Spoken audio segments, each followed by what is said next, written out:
show, you know. Composite.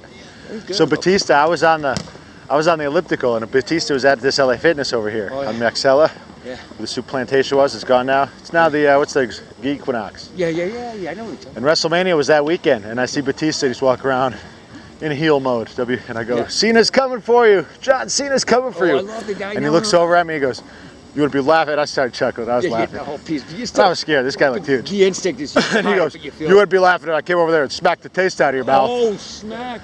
He gave it to that. And I go, well, and I just laughing. I just say, yeah, that's great. Because he was half in character, but he was probably half serious. How do you That'd make a good video. You don't do that. You don't have the moment. And you know, and when you don't have videos or signature, I told George Carlin, I said, I want your autograph. I want a moment. And he hung out when you did. He told me. At 7-Eleven. He nailed his line though. George Carlin was doing jokes drunk, hanging out with you at 7-Eleven. Well, he went to buy carton of cigarettes. 1981. Stars are people, just like you, Chris Lord. I lived and worked there. I was a friendly American guy. He's such an icon, though, now. Boy, we share birthdays.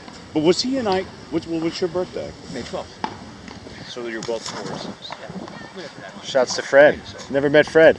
We're gonna have to send him all the Fred videos. I would love to have these guys. You could do a split screen hologram with that down the line. I like that. And wink at the camera. Carlin, our little Kaufman thing. Tom, Carlin wasn't iconic in 1981, was he? He was iconic in the early 70s. He was already iconic. He was, him and Pryor were it.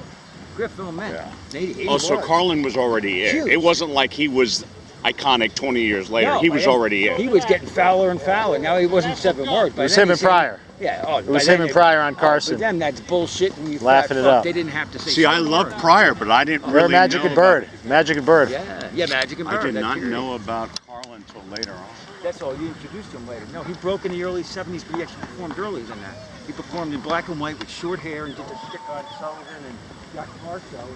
The Weatherman. Right. Being a square comedian was killing him. Right. And then he was killing him. He had to be true to himself. Right. He burned one. He grew his hair like everybody else did. And when does the audience respond? When you're true to yourself. Take the filter off. Yeah. Then he was talking about. He was so true. Everything.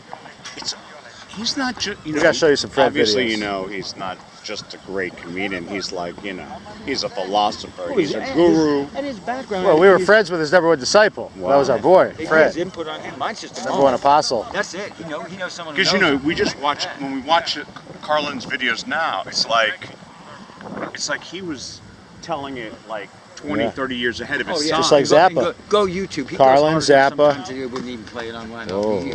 He's got that real side. You're in the mood wants to yell at anything, and you get him yelling at fat people. And that's what his daughter said. If the audience wasn't feeling him sometimes, he would turn on the audience and it would get ugly. Right. When he would like go. As a matter of fact, that's animal. what Bill Burr does when he gets pissed for other people. But the audience, you know, my friends. Unleash the fury. Take your training wheels off, Chris Lord. That's what they want out of you. Nice. They don't want the soft Broadway version anymore. They want you to level up the villain, final level villain. And you did the sets. That's what one of my shows is about, or two of my shows. There you go. Well, it's time to live it. Yeah. Chris Lord, you're a Hollywood killer. You're like Warren Beatty in the 60s. You guys could probably help me with the stand-up comedy. Better in the 70s when he did We're working on it. I thought You're funny. Was really good. I thought Warren Beatty was more maturely. Powerful. Still he hung in there. Yeah. Macho. You're kind of like a Beatty Hackman composite. Yeah, there you go. I love Gene Hackman. Oh, yeah. Hitting the iron for the Beatty comparison. He made it look easy, Gene Hackman, kind of in a way, because... Just like Duvall. Yeah. Duvall in Apocalypse Now? Wow. You know, I've seen him in Apocalypse Now, but I need to rewatch that. Oh, yeah, premium. He rewatched it, and then his review my God. last weekend when nobody else showed up and he had a blast was as good as the movie. A good review from someone who's an artist. He'd go key lines, he hung up for hours. Every scene was resonating. I wanted to write that up, actually. I wanted to write a paper about it. I know that. When he told me, I said, this is more as fun I as have to do that. Write that 2-page paper out.